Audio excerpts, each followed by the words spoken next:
हे आहे गोकुळचं श्रीखंड, अगदी जिभेवर रेंगाळणार. जिभेवरच नाही तर मनावरही रेंगाळणार. गोकुळ श्रीखंड, मनावर रेंगाळणार. छत्रपती राजाराम सहकारी साखर कारखाना लिमिटेड कसबा बावडाच्या वार्षिक सर्वसाधारण सभेच्या निमित्ताने संचालक मंडळांचा संपर्क दौरा पेठवडगाव विभाग अंतर्गत पार्वती मल्टीपर्पज हॉल लाटवडे येथे सकाळी 9 वाजता व भाग्यलक्ष्मी विकास सोसायटी नरंदे येथे आयोजित करण्यात आला.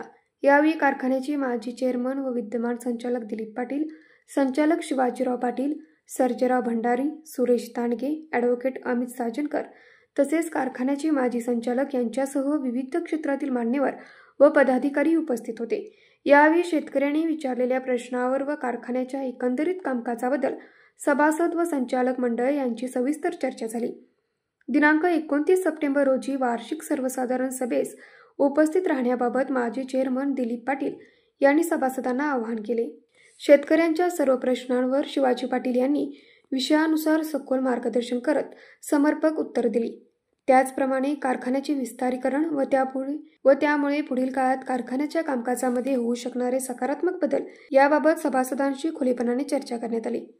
न्यूज मराठी 24 साठी विनोद शिंगे, कोल्हापूर.